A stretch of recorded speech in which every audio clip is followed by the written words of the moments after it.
저는 이런 생각을 합니다. 우리가 하나님에 대한 오해만 풀어도 믿음 생활을 잘 할 수 있다. 나도 모르게 하나님에 대해서 잘못된 생각, 잘못된 오해, 잘못된 착각 때문에 신앙생활에 정말 중요한 것들을 소홀히 여기는 경우가 우리 인생 가운데 참 많습니다. 에베소서에 보면 우리의 싸움을 눈에 보이는 혈과 육의 싸움이 아니라 공중 권세 잡은 어두운 영과의 싸움이라 그래요. 그러니까 우리가 하나님의 기쁨이 되고 하나님께서 보시기에 참 좋은 인생이 되려고 할 때마다 그렇게 하지 못하도록 방해하는 세력이 그냥 구경하는 게 아니라 거기에 가라지를 뿌려요. 그래서 하나님에 대해서 오해하게 만들고요, 성경 말씀에 대해서 오해하게 만들어서 정말 중요한 신앙의 가치를 따라가지 못하도록 만드는 게 우리 시대의 영적인 방해가 아닐까. 그 중에 하나가 오늘 저녁에 나누려고 하는 주제예요. 사실은 정말 하나님이 우리를 위해 주신 선물인데 오늘 우리들은 오해해서 내 손에 있는 것처럼 여기는 개념이에요. 우리가 좋아하는 단어는요, 사랑, 회복, 격려 뭐 이런 단어는 참 좋아요. 근데 우리 시대에 가장 인기 없는 단어로 전락한 게 뭐냐? 헌신이라는 단어예요. 왜냐하면 헌신은 나는 좀 손해인 것처럼 여겨요. 그래서 좀 헌신에 관심 갖지 않는 게 우리의 시대예요. 그런데 오늘 저녁 여러분과 함께 하나님의 말씀을 좀 읽으면서 사실은 헌신이 우리를 위해 주신 하나님의 아주 아름다운 선물인데 그거에 대한 잘못된 착각과 오해가 여러분 가운데 있었으면 그것이 떠나가고 성경에 주시는 그 은혜대로 헌신이 어떤 의미인지 여러분의 삶 가운데 자리 잡았으면 좋겠습니다. 헌신이 뭡니까? 뭘 헌신이라 그래요? 헌자가 한문으로 무슨 헌자입니까? 젊은 사람들은 한자를 잘 모르겠죠. 우리 이 어르신들 하잖아. 드릴 헌자. 신자는 무슨 신자예요? 몸신. 그러니까 헌신은 우리의 몸을 드리는 것을 헌신이라 그래요. 근데 우리의 몸을 아무데나 드리는 걸 헌신이라고 그러지 않아요. 제가 성경을 읽어보니까 우리의 몸을 드린다, 그러니까 헌신이라는 말이 직접적으로 쓰여진 성경 구절이 딱 하나 있더라고요. 우리나라 말은 좀 떨어져 있지만 원어는 붙어 있어요. 영어 성경도 붙어 있어요. Offer your body. 내 몸을 드려라. 그래서 헌신이 무엇인지를 잘 설명한 성경 구절이 있어요. 그게 로마서 12장 1절 말씀이에요. 함께 읽어볼까요? 이걸 읽어보면 헌신이 뭔지를 우리가 분명히 알 수 있어요. 함께 읽겠습니다. 시작. 그러므로 형제들아, 내가 하나님의 모든 자비하심으로 너희를 권하노니 너희 몸을 하나님이 기뻐하시는 거룩한 산제물로 드리라. 이는 너희가 드릴 영적 예배니라. 그러니까 헌신이 뭐냐면 우리의 몸을 드리는데 어디에다 드리는 게 헌신이라는 거예요?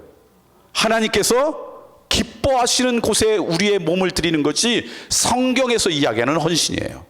내 몸을 아무데나 드리는 것이 아니라 하나님께서 기뻐하시는 곳에 내 몸을, 내 시간과 내 에너지와 내 정열과 내 삶을 조금이라도 드린다면 이것은 바로 뭐예요? 헌신이에요. 그러니까 우리의 몸을, 내가 갖고 있는 시간과 에너지와 어떤 정열과 재능을 하나님께서 기뻐하시는 곳에 드리는 게 헌신이라 그러니까 거기에 사단이 가라지를 딱 뿌려가지고 헌신은 하나님한테는 좋지만 나에게는 손해 아니야? 이런 생각을 갖게 만들어요. 하나님 앞에 기뻐하시는 삶을 들여서 우리가 헌신하면 하나님한테는 도움이 되지만 우리는 손해일까요? 그렇게 생각하세요? 성경을 한번 볼까요? 야고보서에 있는 말씀을 여러분과 함께 읽고 싶어요. 야고보서 1장입니다. 자, 야고보서 1장 22절 말씀부터 먼저 읽을까요? 같이 읽겠습니다. 시작. 너희는 말씀을 행하는 자가 되고 듣기만 하여 자신을 속이는 자가 되지 말아라. 그러니까 뭐라고 이야기하냐면 우리가 말씀을 듣기만 하지 말고 뭐 하라고요? 행하는 사람이 되라는 거예요. 말씀대로 살아가는 것, 이게 헌신이잖아요. 하나님께서 기뻐하시는 삶을 살아가는 게 헌신인데 말씀을 듣고 행하는 헌신된 자로 살아가는 거예요. 만약에 내가 말씀을 듣기만 하고 행동으로 옮기지 않으면 어떤 인생이 된다고요? 자신을 속이는 자. 요 자신을 속이는 자라고 하는 개념이 성경에 몇 번 나오는데 이게 어떤 의미인지 잘 깨달으면요, 우리가 은혜가 좀 깊어질 수 있어요. 자신을 속인다라는 게 뭘까? 그게 진리가 아닌 것을 내가 아는데 다른 사람에게 진리인 것처럼 말하면 그것은 다른 사람은 속이는 거지만 나는 안 속는 거예요. 자신을 스스로 속인다라는 건 뭐냐면 진리가 아닌데 나도 그게 진리인 것처럼 속는 거예요. 여러분이 이해하기 쉽게 예화를 하나 들으면 그런 거예요. 제가 대전에 충청도에 있는 그 시골교회에서 자랐거든요. 초등학교 4학년부터는 시골에 대전에 있는 그냥 시골교회에 자랐는데 어른들이 주일날 예배 드릴 때마다 한 200여 명, 200~300여 명 드리는 그냥 전통적인 충청도 양반들이 모이는 그런 이제 시골교회였습니다.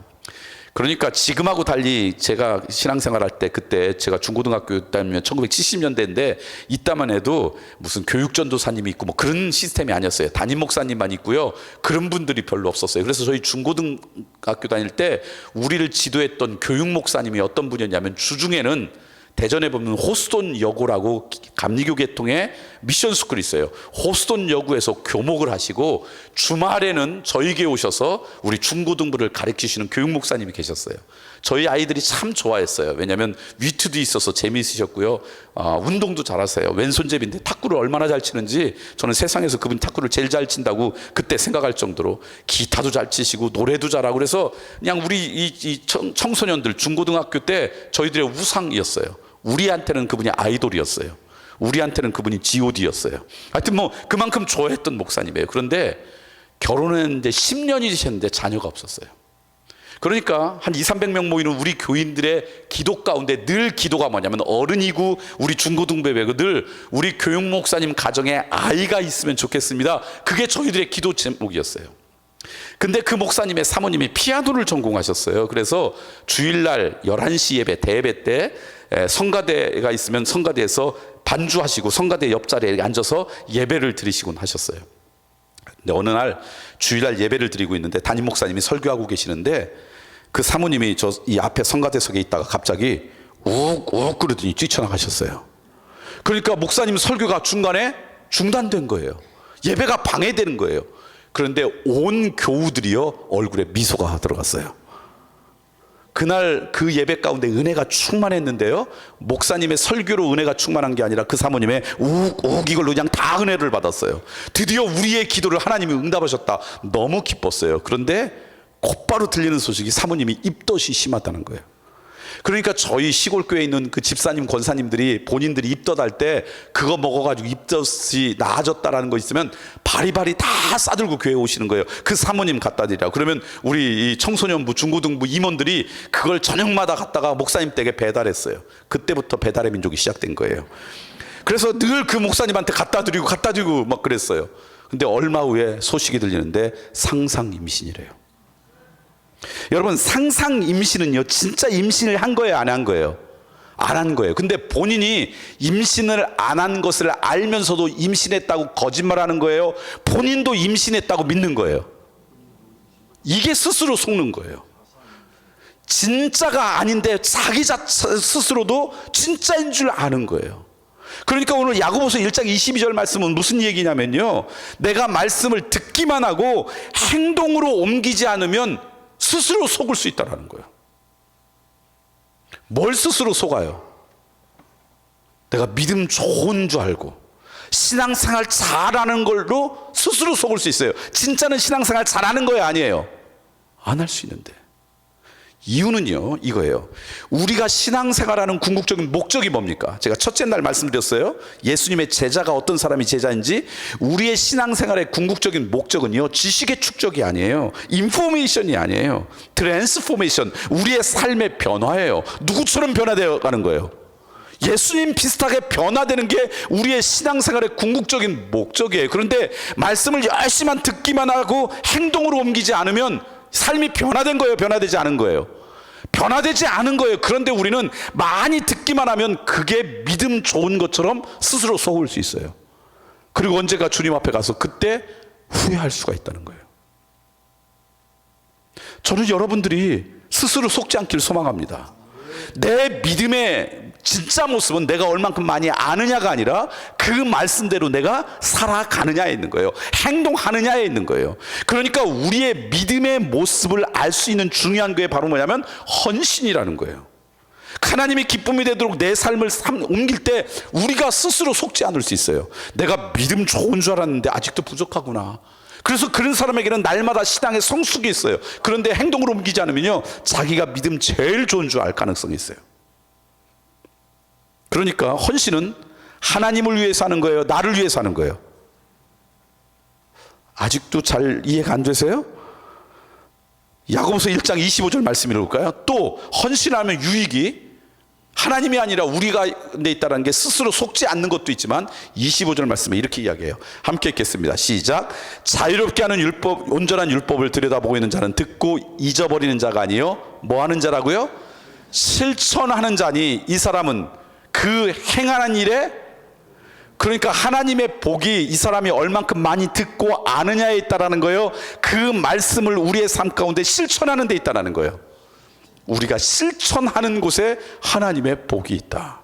이 복이라고 번역된 이 원어를 봤더니요, 복이라는 말로도 번역이 되고요, 유익이라는 말로 번역돼요. 그러니까 우리 신앙생활의 유익은 얼만큼 많이 아느냐에 있는 게 아니라 그 말씀대로 내가 실천하는 데 유익이 있다는 거예요. 자, 그러면 이렇게 질문해야 돼요. 내가 하나님 말씀을 듣기만 하고 행동으로 옮기고 실천할 때 우리 가운데 따라오는 복, 유익이 뭘까? 굉장히 많을 거예요. 그런데 아주 본질적인 유익, 복 가운데 하나는 그거예요.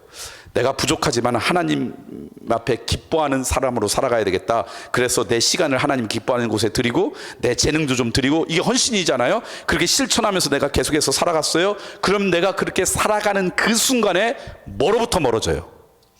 죄로부터 멀어져요. 제가 어제 새벽인가 그런 말씀을 드렸는데요, 죄가 갖고 있는 신비로움이 있어요. 죄가 갖고 있는 신비로움이 뭐냐면, 이게 아주 뜨거운 난로라고 합시다. 나도 모르게 실수로 뜨거운 난로에 손을 댔어요. 아, 뜨거워하고 손을 뗐어요. 그렇지만 난로부터 손은 뗐지만 내 손에는 뭐가 남아요? 화상이 남아요. 그래서 오랫동안 고통스러워요. 죄가 그래요. 나도 모르는 사이에 죄와 버텼어요. 근데 어느 순간 하나님이 깨닫게 해서, 아우, 내가 잘못했구나, 죄를 지었구나.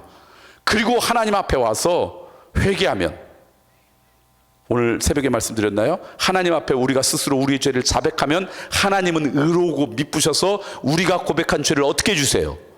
용서해 주세요. 그래서 그 죄 사함을 우리는 받을 수는 있지만 그 죄 때문에 우리 가운데 임했던 고통은요, 마지막까지 나에게 책임져야 돼요. 예를 들면 내가 죄와 버탄하고 살아가느라고 젊었을 때 건강을 잃었어요. 그래서 하나님 앞에 그 죄를 진정으로 회개하면 하나님이 그 과거의 삶을 용서해 줄 수 있지만, 그것 때문에 잃어버린 건강은요, 평생 내가 짊어지고 가야 돼요.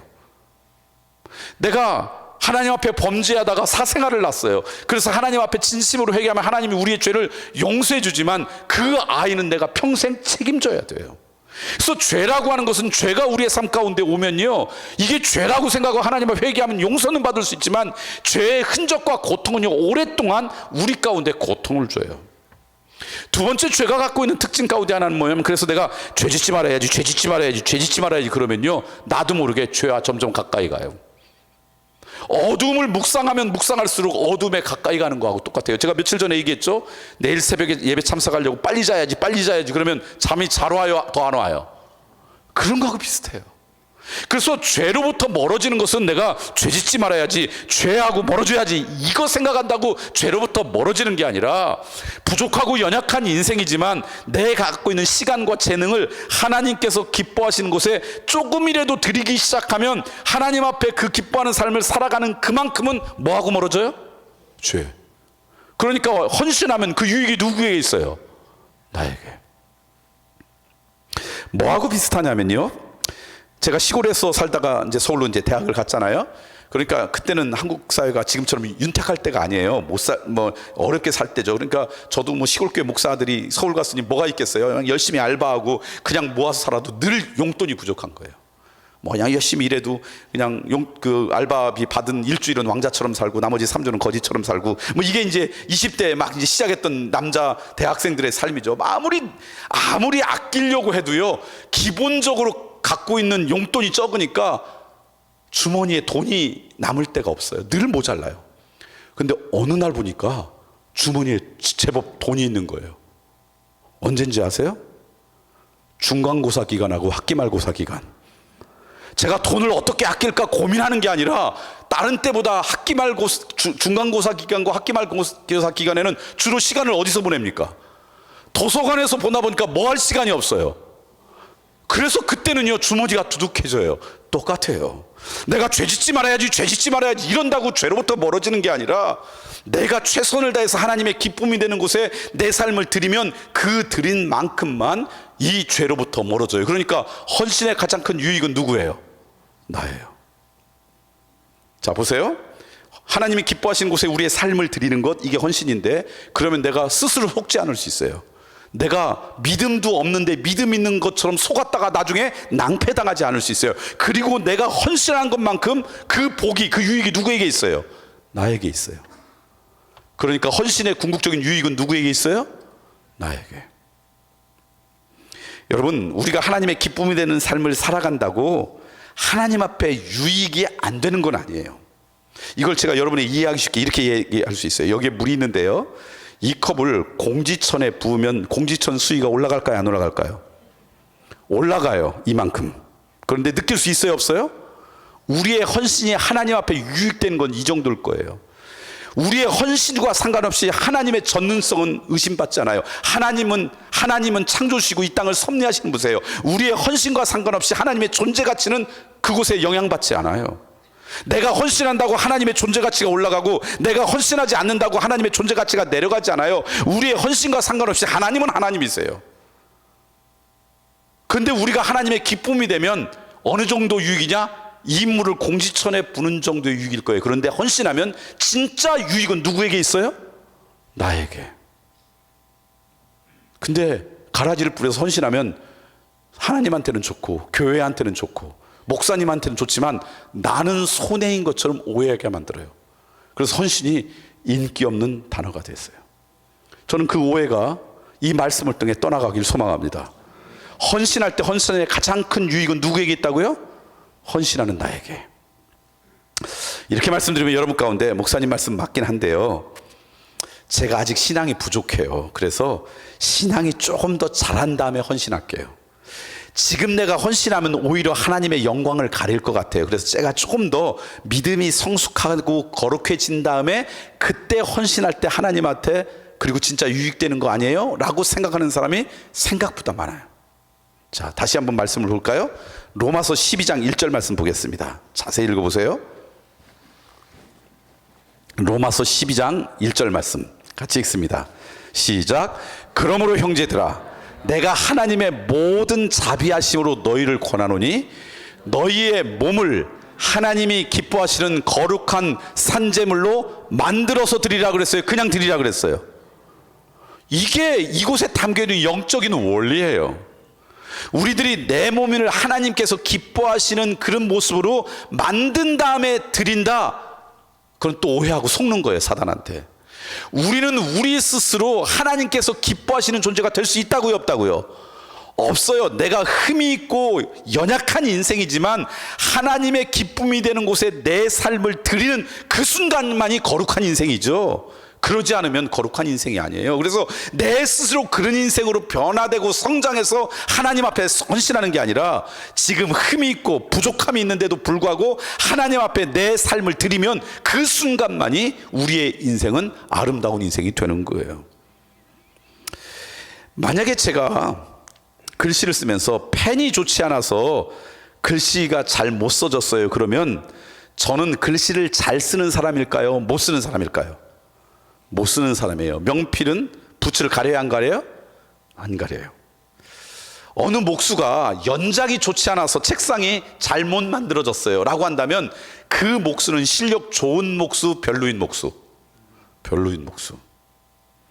어느 주부가 배추가 좋지 않아서 김치가 맛없이 담궈졌어야 하면 요리 실력이 좋은 주부, 별로인 주부? 여자분들은 잘 인정하지 않아요. 그래도 목사님 배추가 좋아야 돼요, 이래요. 자, 그런데 전문가들은요, 재료와 상관없이 실력을 발휘해요. 맞죠? 진짜 전문가들은 이 재료와 상관없이 좋은 결과를 만들어내요. 자, 그런데 하나님은 전문가일까요, 별로일까요? 전문가 중에 전문가세요. 그러니까 재료와 상관없이 하나님의 역사를 이루세요. 그래서 성경에 보면 길거리에 돌아다니는 돌들로도 아브라함의 후손을 만들 수 있고, 마른 막대기로도 하나님은 역사하시는 분이에요. 재료와 상관없이 하나님은 하나님의 역사를 이루어 가세요. 자, 그런데 세계적인 요리사가 오늘 정말 중요한 손님이 와서 좋은 요리를 만들려고 할 때, 실력 좋은 요리사는 재료와 상관없이 좋은 요리를 할 수 있지만, 정말 좋은 요리를 만들려면 제일 먼저 뭐부터 할까요? 재료를 고르는 것부터예요. 남대문이 불탔어요. 그래서 그것을 재건하려고 하는 대목수가 제일 먼저 하는 건 뭐예요? 목재를 구하는 일부터예요. 그러니까 재료와 상관없이 좋은 결과를 만들어내는 사람도 그것을 위해서 제일 먼저 재료를 찾아요. 하나님도 마찬가지예요. 하나님은 재료와 상관없이 하나님의 역사를 이루세요. 그런데 하나님은 그래서 아무나 데리고 일하시는 게 아니라 하나님의 사람과 함께 동역해요. 그래서 하나님의 일을 이루세요. 그런데 여러분, 그렇기 때문에 하나님이 재료와 상관없이 역사를 이루는데, 하나님과 동역함으로 하나님의 역사를 이루면 그 하나님과 동역하는 사람에게는 영광 아닙니까? 그러니까 헌신해 할 때 우리에게 영광이 있어요. 헌신하는 그 순간이 우리 인생에 거룩한 하나님의 존재가 되는 거예요. 저는 여러분 가운데 헌신에 대한 오해가 사라지길 소망합니다. 그래서 헌신을 통해 여러분의 인생이 더 복되고 아름다운 인생, 하나님께서 기뻐하시는 인생, 그래서 하나님께서 정말 사랑하셔서 책임져 주고 싶은 인생, 어떻게 하면 하나님의 복을 흘려보낼까, 그런 인생이 되길 소망합니다. 저희 첫째가 여자아이인데 중학교 2학년 때 다시 한국에 데리고 왔어요. 원치 않는 애를 그냥 제가 이제 아빠가 가니까 우리 18살까지는 함께 살자, 그래서 데리고 왔어요. 그러니까 오자마자 사춘기가 굉장히 심하게 시작됐어요. 그래서 아빠에 대한 그냥 싫어하는 마음, 반감, 이런 것들이 많은 거예요. 충분히 그럴 수 있죠. 그래서 애들하고 어떻게든지 시간을 가지려고 제가 월요일 날 이제 시간이 좀 있으면 아이들 학교 끝나면 아이들을 데리고 갔다가 맛있는 것도 사주고, 또 어떤 때는 대전시에 있는 서점에 가서 너희들 보고 싶은 책 골라라고 하고, 저도 이제 책을 고르고 사오고 가끔 그랬어요. 근데 어느 날 우리 딸이 그러는 거예요. 아빠, 여기 아빠가 읽으면 참 좋을 책이 있어. 감동이 왔어요. 맨날 아빠 보고 싫어하더니 아빠를 위해 책을 다 골라줘. 그래서 기뻐가지고 그러면 사야 되잖아요. 그래서 막 갔어요. 그랬더니 책 제목이 배주의 살을 집중적으로 빼는 법, 뭐 이런 책이에요. 근데 만약에 제가 그 책을 사서 밤새도록 딸딸딸 애웠어요. 그럼 제 배주의 살이 빠질까요? 아니에요. 제 배주의 살은 그게 아니라 짧은 시간이라도 내서 내가 운동을 하면 빠질 거예요. 그러니까 우리의 유익은 하나님의 말씀을 많이 안다고 해서 우리의 삶의 유익이 아니라 뭐 할 때 유익이 있다고요? 실천할 때. 그래서 헌신할 때 진짜 복은 우리에게 있어요. 저는 여러분이 그런 인생이 되기를 소망합니다. 그러면 이런 질문이 있어요. 언제까지 헌신해야 되나요? 특별히 여기에 연세가 좀 많으신 권사님들, 이 교회를 위해서 평생 헌신하신 분들 있잖아요. 그러니까 이제는 나는 좀 슬슬하고 젊은 것들이 좀 헌신했으면 좋겠다, 그렇게 생각하는 분들이 계실 거예요. 언제까지 우리가 헌신해야 될까요? 오늘 우리가 읽은 본문 말씀을 읽어볼까요? 빌립보서에 있는 말씀입니다. 자, 빌립보서에 있는 말씀인데요, 제가 오늘 말씀을 읽기 전에 배경을 먼저 좀 설명을 해드릴게요. 그리고 오늘 말씀을 읽으면 말씀을 더 잘 이해할 수 있어요. 빌립보서는 사도 바울의 인생의 후반부에 쓰여진 거예요. 감옥에 갇혔을 때 이제 인생을 거의 이제 후반부에 살 때 그때 쓰여진 거예요. 그런데 사도 바울은 여러분 아시는 것처럼 평생 헌신한 인생이었어요. 삶을 다 들여서 예수님처럼 살아가려고 애썼던 사람, 하나님의 기쁨이 되는 삶을 살아갔던 사람이에요. 그리고 이제 인생의 노년이 이루어지고 감옥에 갇히니까 아마 주변에서 사도 바울을 향해서 이렇게 이야기했던 것 같아요. 선생님은 이제 괜찮아요. 충분히 헌신하셨어요. 그러니까 이제는 쉬세요. 아무것도 안 하셔도 충분합니다. 지금까지 하신 것만 해도 너무 놀라워요. 그러니까 우리 사도 바울 선생님은 지금까지 다 이루었고 놀랍게 살아가시니까 지금부터는 그냥 아무것도 안 하셔도 돼요. 그렇게 주변에 있는 제자들이 이야기했던 것 같아요. 그러니까 사도 바울이 오늘 빌립보서를 통해서 이렇게 말씀하세요. 자, 이 배경을 갖고 읽어볼까요? 빌립보서에 있는 말씀입니다. 빌립보서 3장 12절부터 읽겠습니다. 사도 바울이 이야기하는 거예요. 내가 이미 얻었다고요, 얻지 않았다고요?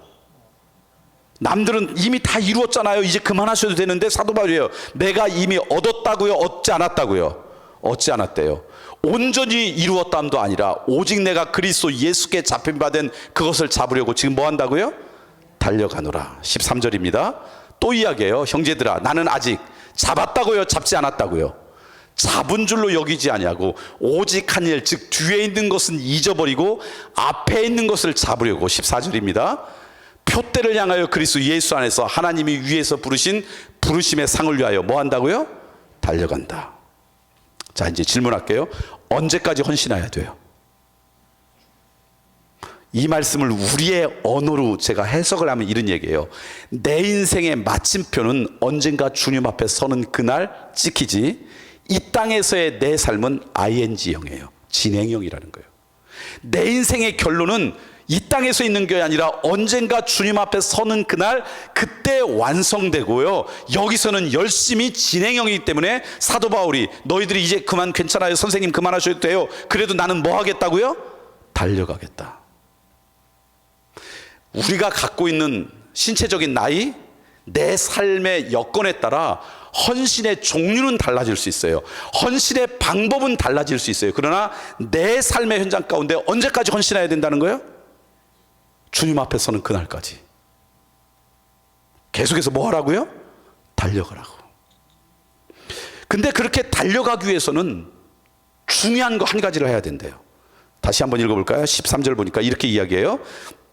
그렇게 달려가기 위해서는 형제들아, 나는 아직 내가 잡은 줄로 여기지 아니하고 오직 한 일, 즉 뒤에 있는 것은 뭐하고 잊어버리고 앞에 있는 것을 잡으려고 할 때 달려갈 수 있대요. 그러니까 계속해서 우리가 달려가기 위해서는 뭘 해야 돼요? 뒤에 있는 것은 잊어버려야 된대요. 뒤에 있는 것 뭘 잃어버릴까? 두 가지를 잃어버려요. 제가 보니까, 제가 목회를 지금까지 쭉 하면서 보니까, 왜 하나님 앞에 갈 때까지 그 나름대로 헌신을 계속 해야 되잖아요. 젊었을 때는 막 힘쓰는 것도 했지만 연세가 많으신 그런 분들은 기도의 자리를 지키는 것도 아름다운 헌신이잖아요. 그렇게 해야 되는데 왜 못하나 봤더니, 하나는 과거의 실패를 계속 기억하면 못 달려가요. 그래서 과거의 실패를 잊어버려야 돼요.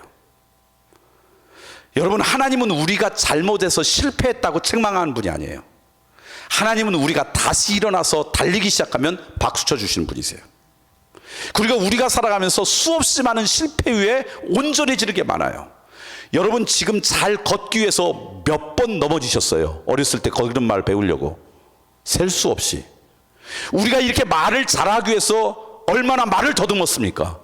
셀 수 없이. 그런 거예요. 하나님은요, 너 지금 넘어져 있다고 우리를 책망하지 않아요. 지금 달리고만 있으면 하나님은 박수 쳐주세요. 그러니까 과거에 넘어졌다고, 힘들다고, 과거의 실패 때문에 머물러 있으면 하나님은 너무 안타까워하세요. 그래서 과거의 실패를 뭐 해야 된다고요? 잊어버릴 때 달려갈 수 있어요. 두 번째는 과거의 실패보다 더 빨리 잃어버려야지 달릴 수 있는 거예요. 그게 뭐냐면 과거의 성공을 잃어버려야지 달려가요. 많은 경우 제가 우리 교회 교우들을 보니까 과거의 성공을 잃어버리지 않으면 이제 멈춰요. 우리 교회 연세 드신 권사님이 가끔 그래요. 목사님, 제가요 옛날에 40일 금식기도 했었어요. 40년째 그걸 울고 들고 계세요. 그러면 그걸 들고 주님은 그러실 거예요. So what? 그래서 지금 너 뭐 하고 있는데? 하나님의 관심은 지금 내가 달리고 있느니, 이게 하나님의 관심이에요. 모습은 다 달라질 수 있어도 그렇게 달라져. 2주 전인가 저희 교회 권사님 한 분이 돌아가셨어요. 우리 장로님의 어머니이시기도 하세요. 장로님이 작년에 은퇴하시니까 이제 원로 장로님이신데 어머니이기도 하세요. 그런데 그 장로님이 전화하셨어요. 목사님, 이제 우리 어머니가 곧 돌아가실 것 같아요. 요양원에 계시는데, 근데 알잖아요 여러분, 몸이 다 모든 기능이 마비돼서 마지막까지 살아있는 기능이 듣는 거잖아요. 그러니까 그 장로님이 돌아가시기 전에 목사님 음성으로 우리 어머니가 기도 들었으면 좋겠어요. 제가 스피커폰으로 어머니 귀에 댈 테니까 목사님 기도해 주세요. 그게 토요일 날 저녁이었거든요. 그래서 제가 그 권사님한테 전화로 기도해 드렸어요. 그리고 주일날 오전에 돌아가셨어요. 그런데 그 장로님이 월요일날 저녁에 오후 5시에 교회에서 어머니를 위해서 예배 드리겠다고, 그냥 한 번 딱 예배 드리는 걸로 장례를 대신하겠다고. 그래서 왜 그렇게 생각하세요? 그랬더니 어머니가 우리 교회에 제일 자주 왔던 공간에서 가족들이 마지막 예배를 드리고 싶다고. 근데 그 권사님이 제가 이제 장례 예배를 준비하느라고 우리 교족부에 데이터베이스에 들어가서 쳐봤더니 우리 교회를 언제부터 나왔나 봤더니 1958년도 1월 1일부터 나왔어요. 저희 교회가 시작을 1956년도 4월 21일에 시작했거든요. 그러니까 교회가 시작된 지 1년 반 만에 우리 교회를 66년이나 다니신 거예요. 우리 교회 다니신 분 중에 제일 오랫동안 우리 교회를 다니신 분이에요. 근데 이분이 연세가 많아서 힘이 들고 호흡이 가빠도 이렇게 밀고 다니는 거 있잖아요. 우리 교회 밑에 이제 연세가 드셔서는 교회 바로 앞에 있는 아파트에 이사 오셨는데 그걸 밀고 매일 교회 오셨어요. 젊었을 때는 뭐 저는 없었지만 얼마나 제 나이보다 더 오래 교회를 다니셨으니까 그러니까 별별 헌신을 다 하셨겠죠. 그런데 그렇게 힘들 때도 오셔서 기도하는 자리를 늘 매일 하루에 와서 기도하셨어요. 그분이 늘 기도하시던 그 방에서 마지막 예배를 드렸어요. 저는 그게 얼마나 감사했는지 몰라요. 이분은 이 말씀처럼 주님 앞에 서는 그날까지, 요양은 얼마 전에 몇 개월 전에 가기 전까지 뭐 하신 분이에요? 달려가신 분이에요. 젊었을 때는 주방을 책임졌겠죠. 젊었을 때는 교회 이것저것 하겠죠. 그런데 연세가 드셔도 교회를 사랑하셔서 그래서 이 교회를 위해서, 하나님을 위해서 기도의 자를 지키는 거예요. 마지막까지 달리는 거예요. 언제까지 달리라고요? 주님 앞에 가는 그날까지. 과거에 모두 잃어버리고 실패도, 때로는 과거에 모두 잃어버리고 성공도. 저는 여러분이 그런 인생이 되기를 소망합니다. 그리고요, 놀라운 거는요, 지금 내가 달리기만 하면요, 내일 내 삶이 어떻게 될지 몰라요. 하나님께서 그 인생에 우리가 실천한 걸로 하나님이 뭘 주신다고요? 아까 야고보서 1장 25절 말씀 읽었잖아요. 행하는 자니 우리가 행하는 것에 하나님이 뭘 주신다고요? 복을 주신다고요. 하나님이 우리 인생을 유익하게 하신대요. 그래서 우리가 그냥 달리고만 있으면 우리의 미래는 어떻게 될지 때로는 우리의 상상을 뛰어넘어서 하나님께서 역사하세요. 제가 섬기는 교회가 대전에도 있지만 몇 년, 한 5년 전부터 세종에서도 예배를 드려요. 그런데 세종에는 우리 대한민국 정부기관이 있어요. 그런데 각 기관마다 신우회가 있어서 어떤 신우회, 잘 되는 데는요, 일주일에 한 번씩 예배를 드리고 잘 안 되는 데도 한 달에 한 번씩은 그렇게 예배를 드려요. 그러다가 1년에 한 번은요, 우리나라에 있는 정부에 있는 모든 기관에 있는 분들이 다 모여서 연합으로 예배드려요. 성탄절을 앞두고 한 번 드려요. 언제 드리냐면 점심시간에 드려요. 왜냐하면 일해야 되는데 예배 드린다고 일을 안 할 수가 없잖아요. 그러니까 점심시간에 모여가지고 큰 강당에서 예배를 드리고 예배 끝나고 갈 때 김밥 한 줄씩 주면 그거 갖고 와서 자기 자리에 앉아서 먹으면서 또 일을 해요. 그러니까 예배를 50분 안에 끝내야 돼요. 그래서 설교 시간도 조금밖에 안 줘요. 근데 저한테 와서 설교를 해달라고 그래서 제가 예배를 드린 적이 있어요. 제가 보고 얼마나 감동을 받았는지 모르겠어요. 제가 목사가 아니고 일반 교인인데 점심을 굶으면서 와서 예배 드려라? 별로 참석할 자신이 없어요. 그런데 우리나라 공무원 가운데 그렇게 신실한 크리스천들이 굉장히 많더라고요. 그리고 예배가 끝난 다음에 예를 들면 우리나라 모든 기관이 있잖아요. 기획재정부 이런 부부들의 신우회 회장들 몇 사람이 모여서 저보고 목사님 구내식당 가서 식사하고 가자고. 그래서 그분 몇 분하고 이제 식사를 했어요. 구내식당에 식사를 하면서 제가 이런저런 얘기를 서로 나누다가 이런 질문을 그분들에게 했어요. 여러분들이 대한민국 공무원으로 생활하면서 본받을 만한 크리스천 선배들이 있었냐고. 롤모델이 되는 크리스천 선배가 있었냐고. 왜냐하면 그런 분들이 없었으면 여러분들이 좀 그런 인생, 직장 생활에서도 성실하고 믿음도 잘 지키는 그런 분들이 되었으면 좋겠다고 그렇게 그분들을 도전하고 싶어서 그렇게 물었어요. 그랬더니 특허청에 있었던 어느 고위 공무원이에요. 이분은 침례교 안수 집사님인데 모태신앙으로 교회를 오래 다녔던 분이에요. 이분이 자기가 공무원을 처음 시작할 때 모셨던 어느 국장님, 그때 당시 국장님 얘기를 하는 거예요. 자기가 기억 남는 크리스천 선배가 있다고. 근데 자기가 이제 공무원을 막 시작했는데 그 자기 부서를 책임지는 국장님이었는데 그분이 월요일만 되면 자기 사무실에 한 30여 명이 있는데 자기 교회 목사님인 설교 테이블, 그때는 인터넷 같은 게 없을 때잖아요. 그리고 옛날에는 설교 테이블 들었잖아요. 그 테이블, 거기 있는 그 직원들 책상에다 하나씩 월요일 가보면 다 놓여 있대요. 그러면서 너희들 우리 목사님 이번 주 설교인데 한 번쯤 들어봐. 근데 어렸을 때 교회 다녔던 이분이 그거를 받을 때마다 너무 마음이 불편했대요. 그래서 제가 듣는 순간 제 귀를 의심했어요. 아니 이분이 교회를 다녔다는데 왜 이렇게 불편했을까? 근데 그러셨던 그 국장님이 금요일이 되면 회식하러 가자 그래가지고 폭탄주를 마셔가지고 부어라 마셔라 막 마시고, 월요일 되면 이거 우리 목사님 설교 탭이니까 꼭 들어라 이러더라는 거예요. 아니 차라리 교회 다닌다는 말씀을 하시지 마시지. 그러니까 오히려 그게 오히려 은혜가 더 안 되고, 그래서 마음 가운데 우리 국장님이 저러지 않았으면 좋겠다는 마음이 있었대요. 근데 하룻강아지 범 무서운 줄 모른다고 공무원 생활을 좀 했으면 그걸 그냥 했을 텐데, 이분은 막 이제 시작했으니까 겁이 좀 없었던 것 같아요. 어느 날 우연히 화장실에 갔다가 그 국장님을 만난 거예요. 그래서 국장님한테 그랬대요. 국장님, 목사님 설교 테이프 안 돌리는 게 좋겠어요.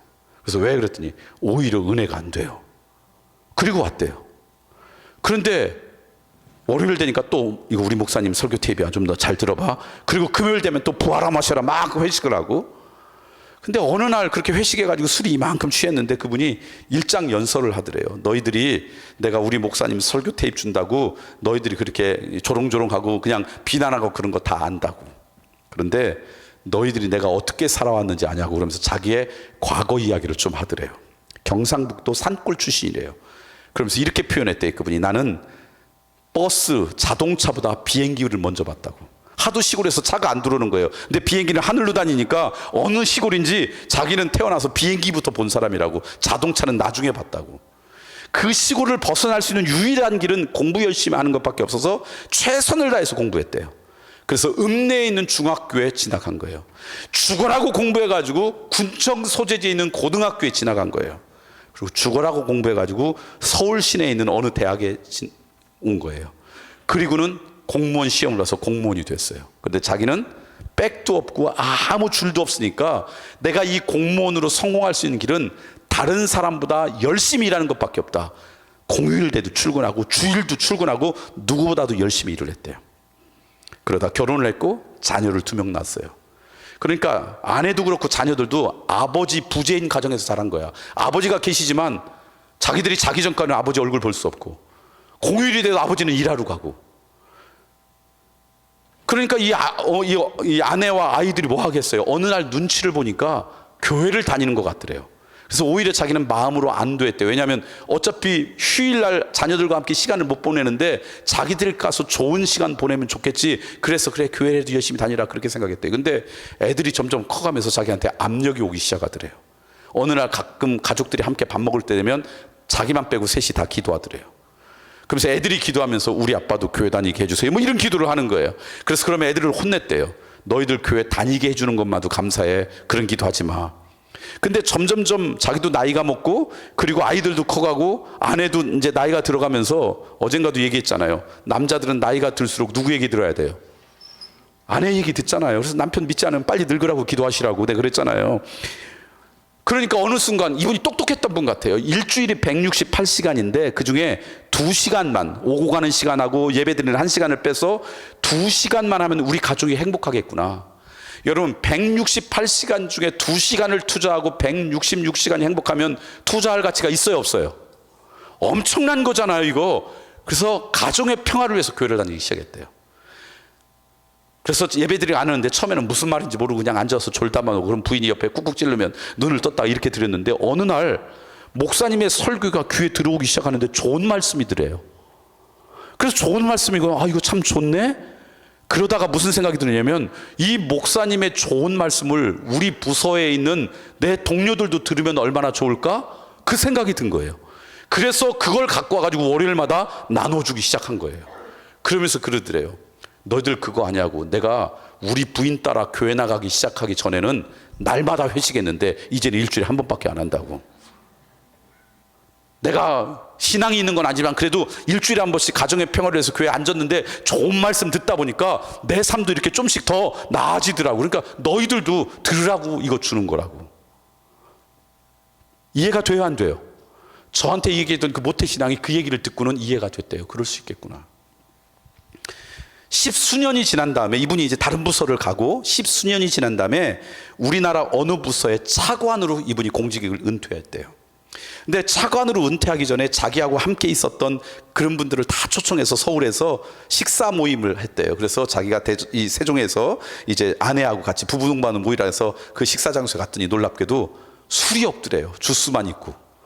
그러면서 식사하면서 뭐 그분하고 함께 근무했던 에피소드를 서로 이야기하면서 즐겁게 신화를 보내다가 어느 분이 이제 식사 시간이 마감할 때쯤에 차관님 이제 은퇴한 다음에 어떻게 시간을 보낼 생각이세요? 그랬더니 이분이 여러분이 이렇게 마지막에 여러분 뵙자고 했던 것은 제가 이렇게 공직 생활을 오랫동안 잘 마칠 수 있었던 게 여러분들이 저를 참 도와줘서 그래서 감사하다는 인사를 하고 싶었고, 두 번째는 내가 은퇴한 후에 뭘 하면서 시간을 보낼까 그러다가 남들보다 조금이라도 잘하는 게 뭘까 생각해 보니까 우리나라 대한민국 정부에서 중간에 연수로 미국의 대학에 연수를 보내줬대요. 그래서 영어를 조금 한다고. 그래서 내가 다음 달에 우리 아내하고 아프리카에 선교사 가기로 했다고.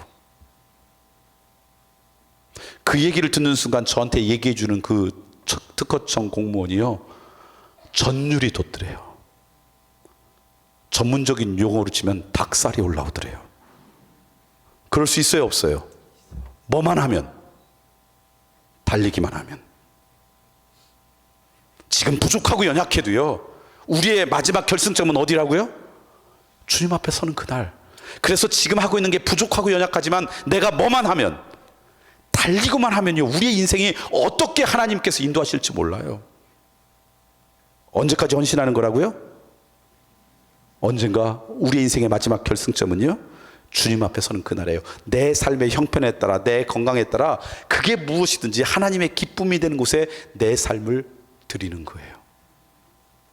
저는 그 하나님의 유익과 복을 누리는 여러분이 되기를 소망합니다. 이렇게 마지막까지 달리기 위해서는요, 우리가 반드시 가져야 될 신앙 하나가 있어요. 요 믿음이 우리의 삶의 기초가 되면 계속해서 달릴 수 있어요. 근데 이 믿음이 우리의 삶의 기초가 되지 않으면 중간에 금방 흔들려요. 그게 뭐냐? 고린도전서에 나오는 믿음이에요. 자, 고린도전서에 있는 말씀 읽어볼까요? 고린도전서 15장 말씀입니다. 함께 읽겠습니다. 시작. 그러므로 내 사랑하는 형제들아, 견실하며 흔들리지 말고 항상 주의 일에 더욱 힘쓰는 자들이 되라. 이는 너희 수고가 주 안에서 헛되지 않은 줄 알미라. 혹시 여러분 성경책을 갖고 있는 분, 성경을 보는데 여러분이 성경을 잘 이해하려면 한 단어나 한 절로 읽는 게 아니라 문단별로 읽는 훈련을 하면 여러분이 성경을 잘 이해할 수 있어요. 성경은 담고 있는 진리가 굉장히 방대해서요, 내가 자의적으로 해석하기 싫으면 코에도 걸 수도 있고 귀에도 걸 수 있어요. 그래서 수없이 많은 이단의 근거가 성경인 이유예요. 자기들이 자의적으로 해석해서. 그래서 그런 위험에 빠지지 않으려면 성경을 문단별로 읽을 필요가 있어요. 여러분 성경 보면 참 우리나라 성경이 좋은 게 문단으로 나눠져 있고요, 문단의 제목도 있어요. 그래서 이 말씀이 어떤 것인지 기본적으로 이 많은 가이드라인을 주어요. 혹시 성경을 갖고 있는 분이 고린도전서 조금 전에 읽었던 15장 58절 말씀은 이게 마지막 절이거든요. 시작이 그러므로 나와요. 그러므로 다음은 결론이에요. 그러면 이 결론의 내용을 잘 이해하려면 그 앞에 있는 내용을 알아야 돼요. 그런데 이 문단이 몇 절부터 시작하는가 성경을 봤더니 35절부터 문단이 시작돼요. 그리고 35절 위에 제목이 붙었어요. 혹시 성경 갖고 있는 분, 제목이 뭐예요? 몸의 부활이에요. 그러니까 35절부터 58절까지 말씀은 이 땅에서의 이야기가 아니라 언젠가 주님 앞에 서는 그날을 이야기하는 거예요. 자, 그리고 이 말씀을 보니까 그러므로 내 사랑하는 형제들아, 견실하며 흔들리지 말고, 그 얘기는 뭐냐면 예수님도 알았어요. 우리가 하나님 앞에 헌신하며 살아가다가 흔들릴 가능성이 많다라는 걸. 그래서 흔들리지 말래요. 그리고 항상 주의 일에 더욱 어떠한 자가 되래요? 힘쓰는 자가 되래요. 끝까지 달리라는 거예요. 어떻게 해서 끝까지 달릴 수 있을까요? 그랬더니 그 다음에 정답을 얘기해요. 그 다음 읽어볼까요? 이는, 함께 읽겠습니다. 이는 너희 수고가 주 안에서 헛되지 않은 줄 알미라. 그러니까 언젠가 우리가 주님 앞에 서는 그날이 있는데, 그 주님 앞에 서는 날, 그동안 내가 수고했던 수고, 헌신했던 헌신이 헛되다고요? 헛되지 않다고요? 헛되지 않을 거라고는 이 종말론적인 믿음이 우리의 삶의 기초가 되면요, 우리는 잠시는 흔들리지만 계속해서 달릴 수 있어요. 왜냐하면요, 제가 목회하면서 우리 교인들을 이렇게 보니까 주님 앞에 서는 그날까지 열심히 달려야 되는데 자꾸 흔들려요. 왜 흔들리나 봤더니 두 가지가 없으면 흔들려요. 이 두 가지가 있으면 계속 달리는데 요 두 가지가 없으면 흔들리는데 이 두 가지는 늘 우리가 알 수 있는 게 아니에요. 그 중에 첫 번째가 뭐냐면 하나님이 기쁨이 되는 삶을 내가 살았어요. 헌신을 했어요. 그렇게 헌신했는데 내가 헌신한 열매를 내 눈으로 보면 계속해서 달릴 수 있어요. 내가 그렇게 헌신했더니 내 삶에, 내가 헌신하고는 믿음의 공동체에, 우리의 가정 가운데 헌신했던 그 증거와 열매가 내 눈에 띄어요. 그러면요 흔들리지 않고 계속 달릴 수 있어요. 근데 열매가 언제나 우리의 눈에 띄어요, 안 띄어요? 안 띄어요. 그러면 흔들려요. 그때 흔들릴 때 이 말씀을 기억하세요. 내 눈에는 열매가 보이지 않지만 언젠가 주님 앞에 서는 그날 우리의 수고가 헛되다고, 헛되지 않다고요. 그때 하나님 앞에서는 하나도 헛되지 않을 거예요. 이 믿음이 있으면 내 눈에 열매가 보이지 않아도 달릴 수 있어요. 예를 들면 이런 거예요. 교회를 다니지 않는 여러분 집 주변에 누가 있다고 할까요? 802호 아줌마가 있다고 합시다. 여러분 사는 아파트에 802호 아줌마가 있었어요. 근데 이분에게는 아들이 이제 있었는데 아들 이름을 누구라고 할까요? 여러분 성함 철수라고 합시다. 제일 평범한 거. 철수 엄마였어요. 교회를 안 다녔어요. 근데 이 철수 엄마가 어느 날 미장원에 가지고 파마를 하고 잡지를 쭉 읽고 있는데 그 중간에서 뭐가 뚝 떨어졌어요. 그래서 이게 뭐야 하고 딱 봤더니 사역의 항해 교회. 그러면서 전도지였어요. 사역의 항해 교회가 뭐 우리 교회 오시면 뭐 좋습니다 이런 거예요. 교회 안 다니까 관심도 없어가지고 그냥 버리고 말았어요. 어느 날 집에 들어가는데 앞에 1층에는 우편함을 봤더니 이제 뭐 이런 우편함인데 쓸데없는 우편함인데 뭐가 보니까 얼마 전에 본 거하고 비슷한 게 있어요. 보니까 사역의 항해 교회 그렇게 있는 거예요. 그래서 어디서 본 것 같은데 그래서 그냥 버렸어요. 누가 전도지를 넣었던 거죠. 그래서 생각도 하지 않았어요. 어느 날 철수학교 학부모들이 점심 같이 먹다고 엄마들이 연락이 왔어요. 밥 먹으러 갔는데 앞에 누가 앉았냐면 영희 엄마가 앉아 있는 거예요. 근데 철수가 학교 갔다 오면서 영희가 좋다고 늘은 얘기를 했거든요. 그러니까 이 영희 엄마하고 좀 친해져서 우리 아들이 이해하고 친했으면 좋겠다 하고 이제 앉아서 이런저런 얘기하는데 보니까 영희 엄마가 너무 나이스해. 예의도 바르고 정말 좋아. 그런데 보니까 밥 먹기 전에 기도를 해. 그래서 물어봤어요. 영희 엄마 혹시 교회 다니세요? 그랬더니 예, 저 교회 다녀요. 어느 교회 다니세요? 그랬더니 사역의 항해교회를 다니는데요. 어디서 들어본 교회야? 그러면서 물어봤어요. 철수 엄마도 교회 다니세요? 아니요. 왜요? 그랬더니 우리 시어머니가 저기 절이라서 안 다녀요. 그냥 얼버무렸어요. 그리고 잊었어요.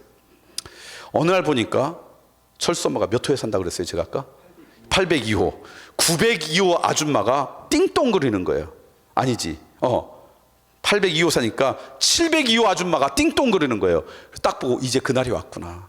저녁마다 철수가 자꾸 뛰어서 밑에 사람한테 방해하지 말라고 그런데도 뭐 뛰는 걸 어떻게 막겠어요. 그랬는데 이상하게 이 702호 아줌마 아저씨들이 별로 항의를 안 해. 그래서 야, 이 밑에 있는 분이 참 선하고 착하구나, 감사하다 그런 생각했는데 드디어 보니까 인터폰으로 보니까 띵똥거리는 거예요.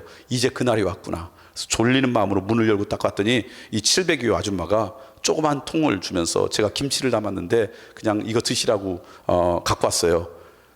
더 얘기했다가는 혹시 뛰는 얘기가 나올까봐 감사합니다 그러고 문을 닫았어요. 그리고 집으로 와가지고는 이 통을 돌려주는데 정말 좋은 것을 넣어서 돌려줘야 되겠다. 김치까지 주고 애 뛰는 거에 대해서 말도 안 하고 그랬는데 원래 그러잖아요. 좋은 것을 줘야 되겠다 그러다 보면 잃어버리잖아요. 그래서 어느 날 통도 못 돌려줬는데 아파트 앞에서 만난 거예요. 아우 죄송해요. 제가 통도 못 돌려줘서요. 그랬더니 702호 아줌마가 괜찮아요. 아유 뭐 그거 그냥 통 가지셔도 돼요. 그러면서 그분이 그러는 거예요. 근데 철수 엄마 교회를 다니세요? 그랬더니 아니요. 왜요? 702호 아줌마는 교회 다니세요? 예. 어느 교회 다니세요? 사역의 항해교회를 다니는데요. 그랬더니 지금까지 봤던 게 기억이 남는 거예요. 근데 그분이 그러는 거예요. 이번 주에 우리 교회 한번 오실래요? 우리 교회 처음 오시는 분들을 초청하는 예배가 있는데요. 그랬더니 무슨 생각이 들었냐면 아이도 뛰고 김치도 얻어먹었는데 이 원수를 언제 갚을까 이런 생각을 하고 있었는데 교회를 한 번쯤 가주는 게 그래도 좋겠다. 제가 갈게요. 그리고 교회 왔어요. 그때 와봤더니 자기가 생각했던 교회 모습이 아니야. 그래서 그 교회에 등록했어요. 자, 그러면 그 교회에서는 이 철수 엄마를 누가 전도했다고 생각해요? 누가 전도했다고 생각해요? 702호 아줌마가 김집사님이라고 합시다. 다 김집사님이 전도했다고 생각해요. 자, 그런데 김집사님만이 철수 엄마를 전도했어요? 이름은 모르지만 미장원에 가서 전도지를 넣었던 전도대원 기여했어요, 안 했어요? 경비원 아저씨의 압박과 서름을 뚫고 거기에다 전도지를 넣었던 전도대원 기여했어요, 안 했어요? 근데 그 사람들은 자기 눈으로 열매를 봤어요, 안 봤어요? 하나도 못 봐요. 그런데 언젠가 주님 앞에 가는 날, 그때 이분들의 수고가 헛되다고요, 헛되지 않다고요? 그때 그 열매를 다 볼 거예요. 그래서 이 종말론적인 믿음이 우리의 신앙의 기초면요, 내 눈에 열매가 보이지 않아도 잠깐은 흔들리지만 이 기초 때문에 계속해서 달릴 수가 있어요. 내 눈에 내 헌신의 열매를 전부 다 봤으면 좋겠어요. 그게 우리의 소망이에요. 그런데 그거는 가능하지 않아요. 우리의 욕심이에요. 그런데 언젠가 주님 앞에 서는 날 하나도 헛되지 않고 그 열매를 다 볼 수 있을 거예요. 이 믿음이 있어서 여러분 마지막까지 달리기를 소망합니다. 두 번째는 첫 번째 열매보다 더 쉽게 우리를 계속해서 달리지 못하도록 흔드는 거예요. 두 번째는 뭐냐? 내가 헌신하고 그러는데 주변 사람들이 인정해줘요. 박수 쳐줘요. 와, 김 집사님 정말 대단하세요. 어떻게 그렇게 헌신하세요? 아우, 권사님 제가 정말 본받고 싶어요. 박수 쳐주고 막 격려하면요, 그것 때문에 우리는 계속 달려요. 근데 어느 날 내가 나름대로 헌신하는데 아무도 박수 쳐주지 않아, 아무도 인정해주지 않아. 그럼 이게 아닌가 봐요. 그러면서 흔들려요. 그런데 아무도 인정해주지 않고 박수 쳐주지 않아도 내 믿음 가운데 언젠가 주님 앞에 서는 그날, 그 안에서 내 수고가 하나도 헛되지 않을 거라는 믿음이 기초가 되면요, 잠깐은 섭섭하고 흔들리다가 계속해서 달릴 수 있어요. 여러분 헌신할 때마다 어우 너무너무 최고예요, 잘하세요, 인정해주고 박수 쳐주는데 누가 인정해주고 박수 칠 때 여러분 제일 기뻐요? 하나님이죠. 근데 하나님은 멀리 계시잖아요. 여러분 신앙생활 할 때 누가 여러분을 그걸 직접 인정해주고 박수 칠 때 여러분 제일 기뻐요? 담임 목사님. 근데 담임 목사님이 늘 인정해줘요? 예를 들면 뭐 이 교회도 그런지 모르지만 아마 11월쯤에 그랬을 것 같아요. 여기 교회 김장해요? 네, 교회 김장을 한다고 광고한 거예요. 이번 주 월요일하고 화요일 날 교회 김장합니다. 그러니까 여러분 오셔서 교회 김장 같이 해서 주일마다 우리가 함께 먹고 또 김장 갖고 일부분을 우리 주변에 소외된 사람에게 그리스도의 사랑으로 나눠줬으면 좋겠습니다. 광고했어요. 그래서 월요일 날 교회에서 김장한다니까 와야지. 와서 봤더니 글쎄 연세가 드신 권사님들만 쫙 왔지 젊은 집사님들은 하나도 안 온 거야.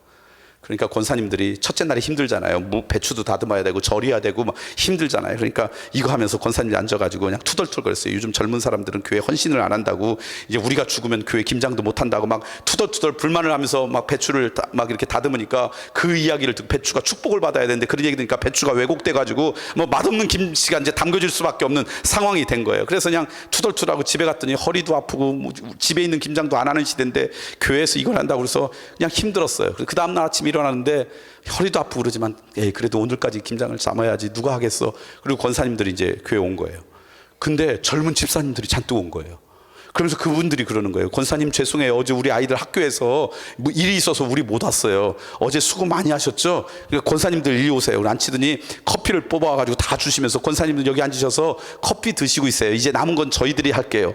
그러니까 권사님들이 얘기하면서 어제 했던 얘기를 회개하기 시작했어요. 우리가 잘 모르고 아이 그랬다고, 요즘 우리 교회 젊은이들은 요즘 젊은이들이 같지 않다고 막 그러고 있는데 이제 30분쯤 지났는데 담임 목사님이 거기 내려오신 거예요. 그리고는 어제부터 하루 종일 수고했던 권사님들한테는 커피 드시네요, 맛있겠네요. 그리고는 이제 30분밖에 하지 않은 집사님들에서 수고가 많다고. 이럴 수 있어요, 없어요? 그렇다고 하늘 담아서 그렇게 대답하면 어떻게 해요? 일인일이 비일비재해요. 내가 아무리 헌신해도 내 주변에도 목사님도 모를 때가 훨씬 많아요. 그러면 우리는 흔들려요. 근데 그때 여러분의 신앙의 기초 가운데 어떤 믿음이냐? 사람들이 박수 쳐주고 인정해주지 않아도 내가 언젠가 하나님 앞에 설 때인데 그때 하나도 헛된 것이 없을 거라는 믿음이 있으면요, 잠깐은 흔들리고 섭섭하지만 또 달려갈 수 있어요. 저는 그런 믿음이 여러분 가운데 있길 소망합니다. 이제 말씀을 정리하고 싶어요. 오늘 말씀을 보니까 헌신의 가장 큰 유익이 누구에게 있어요? 헌신하는 나에게. 그러니까 헌신은 하나님이 우리에게 준 선물이에요.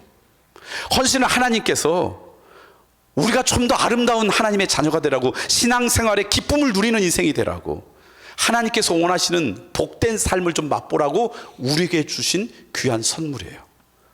그러니까 거기에 사단이 가라지를 뿌려서 오해하게 만들었어요. 헌신은 하나님한테는 좋을지 몰라, 교회한테는 좋을지 몰라, 목사님한테는 좋을지 몰라, 근데 헌신하는 나는 손해야. 여러분 속지 않길 바랍니다. 헌신의 가장 큰 유익은 누구에게 있다고요? 나에게. 언제까지 헌신하라고요? 이 땅에서 내 삶은 ING형이에요. 내 삶의 마침표 피어리드는요, 주님 앞에 서는 그날 찍히는데요, 그때 우리의 수고가 하나도 헛되지 않을 거래요. 이 믿음이 여러분의 신앙의 기초가 되었으면 좋겠어요. 그래서 때로는 열매가 보이지 않아도, 누군가가 박수 쳐주고 인정하지 않아도 잠깐은 흔들리지만 계속해서 달리는 하나님의 은혜가 있기를 소망합니다. 여러분의 삶이 하나님의 기쁨이 되는 곳에 조금이라도 하나님 나라에 가기 전까지 쓰여지는 은혜가 우리 모두 가운데 있기를 소망합니다. 내게 유익하던 것을 다 해로 여기네. 구주를 위하여 모두 다 버리네. 모든 것을 잃어버려도 아깝지 않음은 예수를 아는 지식이 가장 고상함이라.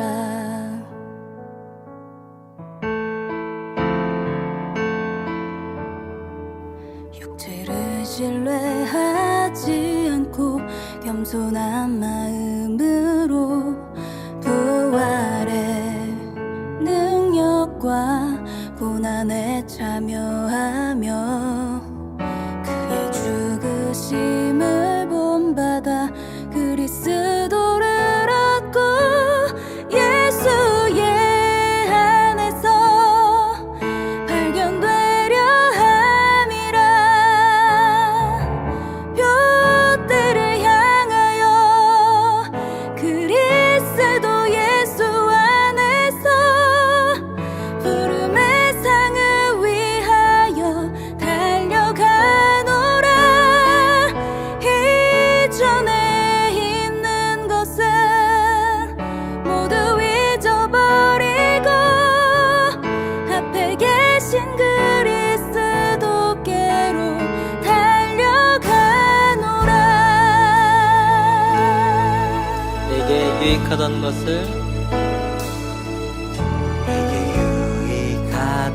것을 다 해로 여기네. 구주를 위하여 모두 다 버리네. 모든 것을 잃어버려도 아깝지 않음은 예수를 아는 지식이 가장 고상함이라. 육체를 신뢰하지 않고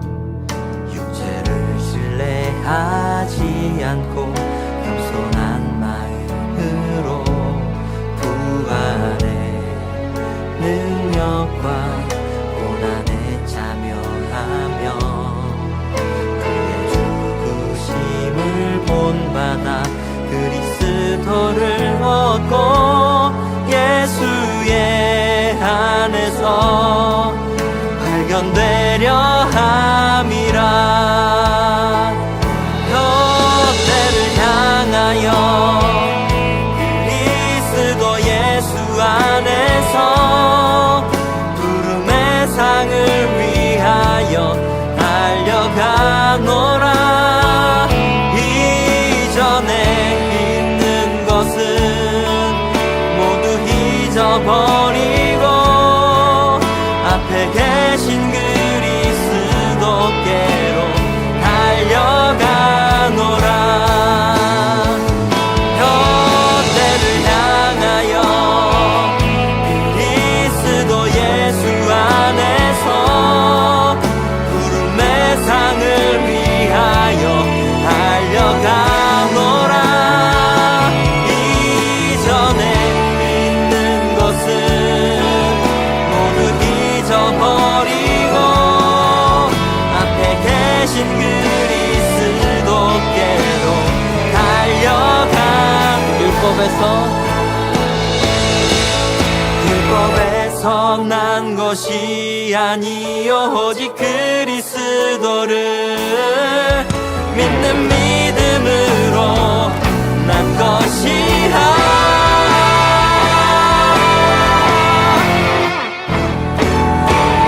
뼈대를 향하여 그리스도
있는 것은 모두 잊어버리고 앞에 계신 그리스도께로 달려가노라.